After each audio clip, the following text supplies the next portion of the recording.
Je vous salue tous dans le nom puissant de Jésus-Christ, membre du temps des paroliers. Que la grâce et la faveur du Seigneur Jésus-Christ soient sur chacun de vous. Bienvenue à notre dévotion matinale. Aujourd'hui, vous et moi allons parler de savoir se réjouir pour l'autre.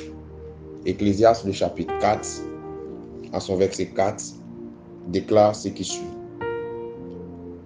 J'ai vu que tout travail et toute habileté dans le travail n'est que jalousie de l'homme à l'égard de son prochain.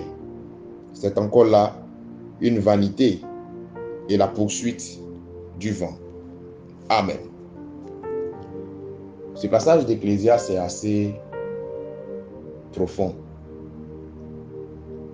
parce qu'il nous révèle la capacité et la facilité que l'homme a de jalouser son semblable, de jalouser son prochain lorsque celui-ci excelle dans son travail ou dans son métier. Tu sais, je comprends ton aspiration ardente à la bénédiction. Je peux même comprendre ton désir de voir tes enfants, de voir ton entourage et de te voir toi-même être béni abondamment. Mais sache qu'il arrive que Dieu bénisse ton voisin, que Dieu bénisse ta voisine avant de te bénir toi ou de bénir tes proches. Il peut même arriver que Dieu élève les enfants des autres avant d'élever tes enfants. Il peut aussi arriver que Dieu fasse travailler les enfants d'autrui avant les tiens. Quand ces choses se produisent, sache te réjouir sincèrement et réellement pour ces personnes. Et bénis Dieu pour leur vie. Car parfois, la bénédiction se comporte comme un étranger. Si tu réagis mal pendant qu'elle visite le voisin, elle ne viendra jamais chez toi. Retiens donc ceci. C'est ta capacité à te réjouir sincèrement pour la bénédiction des autres qui incitera Dieu à te bénir en retour, au-delà de la bénédiction qu'il aura accordée aux autres.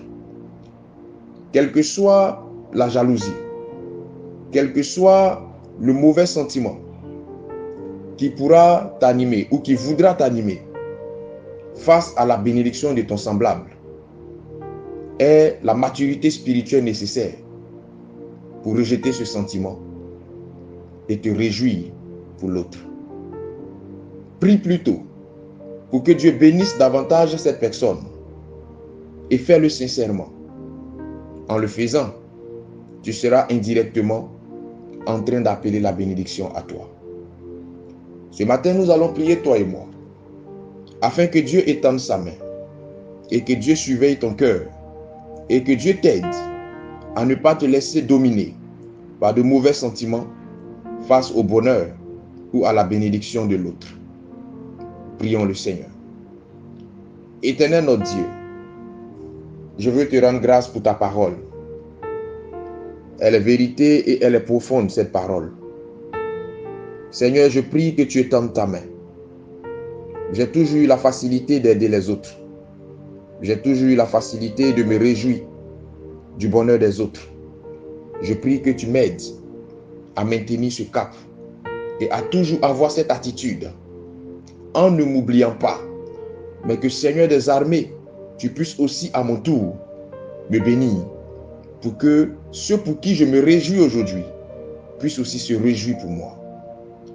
Pour moi qui ai la difficulté de me réjouir du bonheur de l'autre, pour moi qui n'arrive pas à apprécier le bonheur de l'autre, je prie Éternel que tu viennes me délivrer de cette mauvaise habitude et que cette attitude, Seigneur, cesse de prospérer à mon cœur, cesse de faire de moi cette personne amère et aigrie que j'ai toujours été. Je prie mon Dieu, mon roi, que tu dépouilles mon cœur de tout sentiment de jalousie, de tout sentiment inapproprié face à la bénédiction de mon semblable. Merci pour ta parole ce matin. Je prie que tu bénisses ma semaine, mais je prie surtout que tu bénisses mon voisin et ma voisine, afin qu'en retour, je sois aussi béni. Merci parce que tu le fais. Je le crois, je le confesse et je l'accepte. Au nom de Jésus-Christ. Amen. Shalom chez vous.